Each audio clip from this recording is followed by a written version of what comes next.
سیدنا علی المرتضی، زور سے کہہ دو رضی اللہ تعالی۔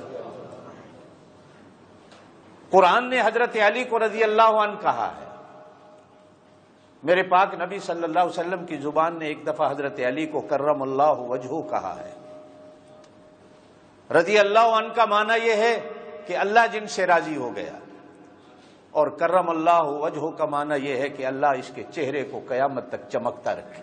گھر میں میاں بیوی کی ہو جاتی ہے تھوڑی سی انبن ہو گئی تو حضرت علی غصے میں آ کر مسجد کے کچے صحن پہ سو گئے۔ آپ صلی اللہ علیہ وسلم کو پتہ چلا کہ کچھ انبن ہیں، قمیض نہیں تھی، بنیان بھی نہیں تھی، کچا فرش تھا، لیٹے ہوئے تھے۔ آپ صلی اللہ علیہ وسلم نے کہا یا ابا تراب، اے مٹی والا ذرا اٹھ۔ حضرت علی اٹھے تو پیٹھ پہ ساری مٹی لگی ہوئی تھی۔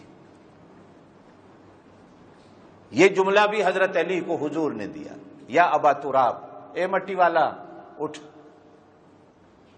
جب آپ صلی اللہ علیہ وسلم نے بات چیت کی، گھر کی صلح ہو گئی، تو حضور نے فرمایا کرم اللہ وجہ، اللہ تیرے چہرے کو قیامت تک ایسے چمکتا رکھے جیسے آسمان کا سورج چمکتا ہے۔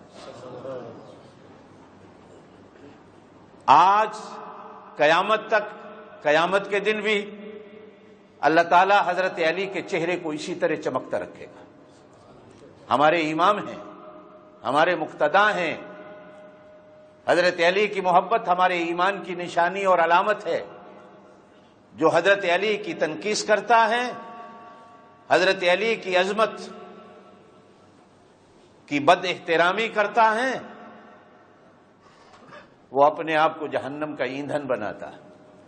جس پر اللہ راضی ہو، جس پر اللہ کا رسول راضی ہو، جس پر حسنین کریمین راضی ہوں، جس پر خاتون جنت فاطمہ الزہرا راضی ہو، جس پر ساری اہل بیت راضی ہو، جس پر امت ساری راضی ہو، اب چند اگر شیطان پیدا ہو جائیں تو حضرت علی کی شان کو کوئی فرق نہیں پڑتا۔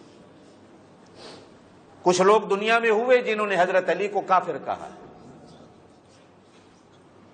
آپ صلی اللہ علیہ وسلم نے ایک بار حضرت علی سے کہا تھا خود، علی مجھے ڈر لگ رہا ہے کہ تیرے بارے میں بھی امت میں 3 فرقے ہو جائیں گے، جس طرح حضرت عیسیٰ کے بارے میں ان کی امت میں بھی فرقے بن گئے تھے۔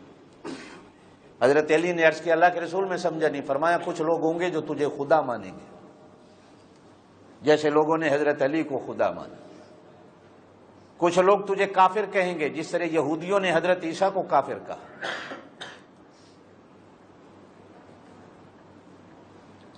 ایک جماعت ہوگی کہ جیسے جن لوگوں نے حضرت عیسیٰ کو اللہ کا نبی مانا، نہ خدا مانا، نہ کافر مانا، نبی مانا، وہ بھی مسلمان تھے۔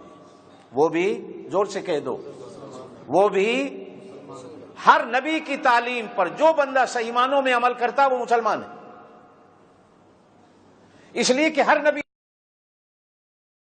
سچ لایا ہے، ہر نبی حق لایا ہے۔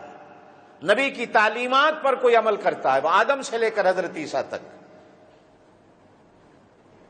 اور پھر یہ امت وہ مسلمان کہلاتی ہے۔